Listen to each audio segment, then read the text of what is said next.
भारत में corona virus की testing पर सवाल उठ रहे हैं। दरअसल ये सवाल है कि आखिर कम भरोसेमंद टेस्ट का इस्तेमाल भारत में ज्यादा क्यों किया जा रहा है, और ये कम भरोसेमंद टेस्ट है एंटीजन टेस्टिंग। दरअसल एंटीजन टेस्टिंग में अक्सर पाया गया है कि फॉल्स नेगेटिव आ जाता है, यानी कि जो आदमी कोरोना पॉजिटिव है भी उसका सैंपल जब टेस्ट किया जाता है तो वो नेगेटिव आता है। इसकी वजह से आरटी-पीसीआर टेस्ट को, जो कि ज्यादा सेंसिटिव टेस्ट है, एक गोल्ड स्टैंडर्ड टेस्ट माना जाता है। हम आपको जो ग्राफ दिखा रहे हैं इससे आपको ये पता चलेगा कि कैसे पिछले 2 महीने के आंकड़े अगर आप देखें तो कोरोना टेस्टिंग में आरटी-पीसीआर टेस्ट, जो कि एक ज्यादा विश्वसनीय टेस्ट है, उसमें भारी कमी देखने को मिल रही है।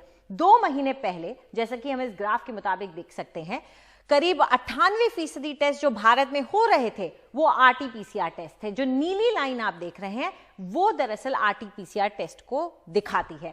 किस तरीके से वो नीली लाइन धीरे धीरे जैसे जैसे वक्त गुजरता गया है नीचे गिरती हुई आपको नजर आ रही है, और जो ऑरेंज लाइन है वो एंटीजन टेस्टिंग की है, वो धीरे धीरे बढ़ रही है। यानी कि 2 महीने पहले जो 98% आरटी-पीसीआर टेस्ट किए जाते थे वो अब घटकर 56% पर गिर गए हैं, और एंटीजन टेस्ट जो कि 2 महीने पहले सिर्फ 2% थी वो अब बढ़ के धीरे धीरे 44% तक पहुंच गए हैं।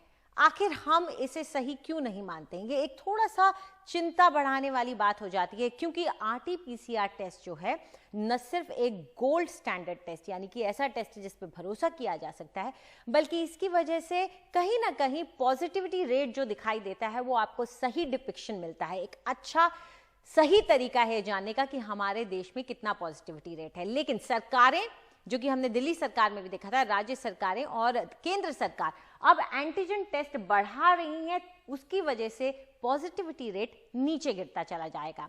हमने देखा था कि दिल्ली में जब एंटीजन टेस्टिंग बहुत ज्यादा हो रही थी और पॉजिटिविटी रेट 5 या 7 के करीब पहुंच गया था, और दिल्ली सरकार ने कहा था कि हमारा पॉजिटिविटी रेट बहुत कम है, असलियत में आरटी-पीसीआर की टेस्टिंग होती तो वो पॉजिटिविटी रेट 15 या 14 तक पहुंच सकता था। तो ऐसे में कहीं ना कहीं आपको इस तरह की टेस्टिंग जब होती है जिसमें एंटीजन टेस्ट ज्यादा है, आरटी-पीसीआर कम है, आपको जो पॉजिटिविटी रेट दिखाई देता है वो आपको एक फॉल्स सेंस ऑफ सिक्योरिटी दे सकता है, यानी कि आपको सुरक्षित महसूस करवा सकता है, जो कि असलियत में सुरक्षा नहीं है।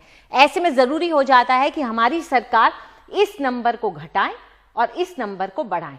ये जो डिफरेंस है, ये जो गैप है, एक बार फिर से वैसा ही होना चाहिए जैसे कि 2 महीने पहले था। उम्मीद करते हैं कि एंटीजन टेस्टिंग, जो कि कम वक्त में नतीजा देती है, आधे घंटे के ही अंदर नतीजा आ जाता है और आसान होता है सरकार के लिए कराना, उस पर सरकार का फोकस, उसका जो जोर है वो कम होगा और आरटी-पीसीआर टेस्ट पर ज्यादा होगा।